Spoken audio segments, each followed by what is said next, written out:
langsung saja. Di sini kita akan melanjutkan pelajaran kita Al-Qur'an ya.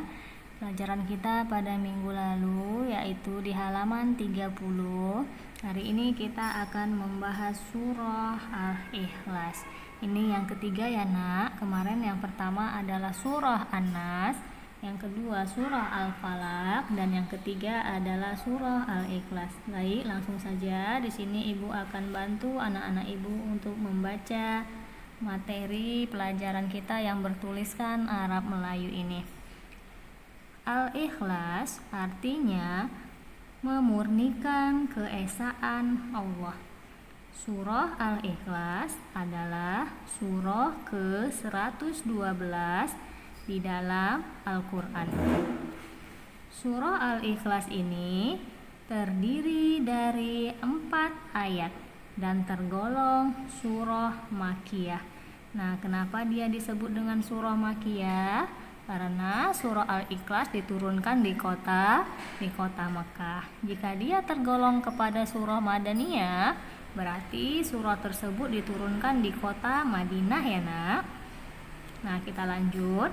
Surah ini turun karena orang-orang Quraisy meminta kepada Rasulullah penjelasan tentang Tuhan. Nah, itulah pembukaan singkat dari surah Al-Ikhlas. Anak-anak ibu yang di rumah pastinya masih ingat kan dengan bunyi surah Al-Ikhlas? Tidak boleh dilupakan ya nak, walaupun kita sudah menghafal surah yang panjang seperti Al-Lail, Al-Balad, Asy-Syams, namun untuk surah yang pendek, anak-anak ibu tetap harus mengingatnya. Apalagi ketiga surah ini, surah An-Nas, Al-Falaq, dan Al-Ikhlas. Oke, langsung saja. Berikut akan ibu berikan bunyi bacaan surah Al-Ikhlas. Surah Al-Ikhlas. Bismillahirrahmanirrahim.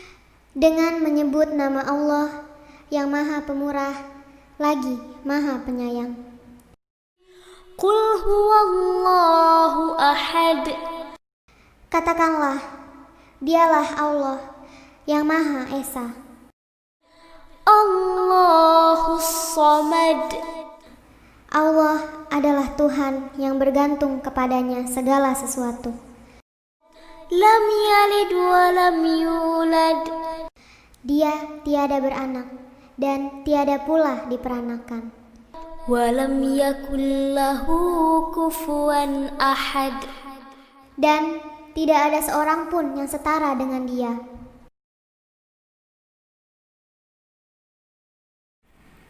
Oke, kita lanjut dengan penjelasan dari surah Al-Ikhlas.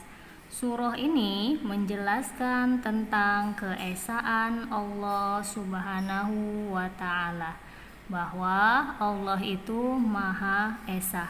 Artinya, Allah tidak membutuhkan makhluk karena Dia Maha Sempurna. Allah Maha Kuasa untuk menangani semua urusan makhluknya. Artinya bahwa seluruh makhluk sangat bergantung kepada Allah Subhanahu wa Ta'ala.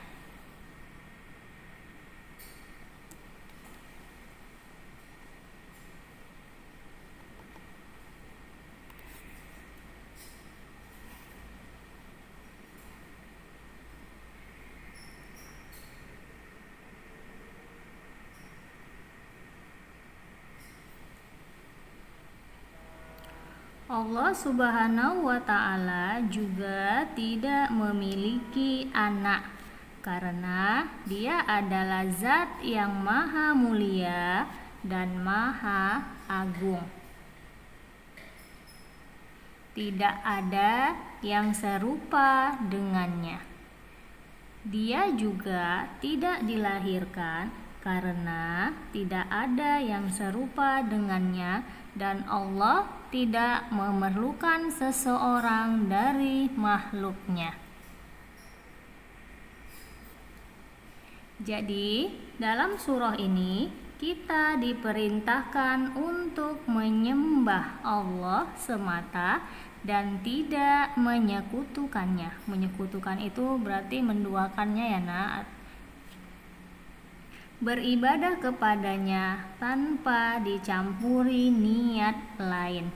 Kita harus ikhlas dalam beribadah kepadanya tanpa mengharap pujian atau riya. Semua yang ada di alam raya ini adalah makhluk ciptaan Allah.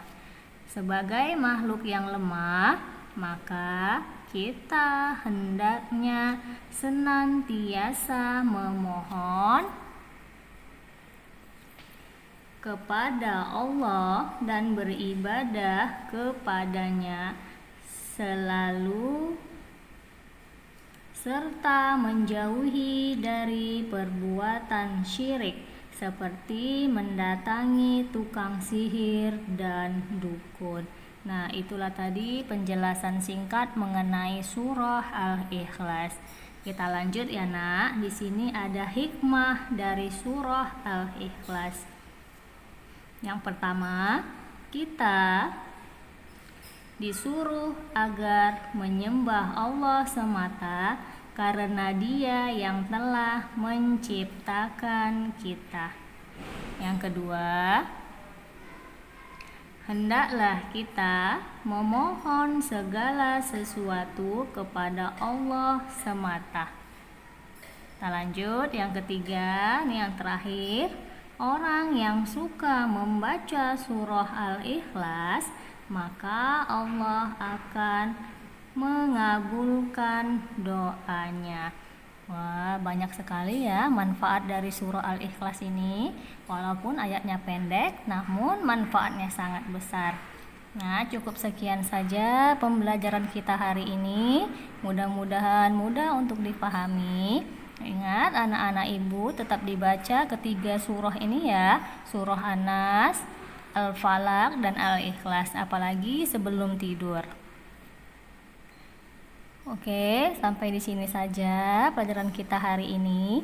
Kurang dan lebihnya ibu mohon maaf. Wassalamualaikum warahmatullahi wabarakatuh.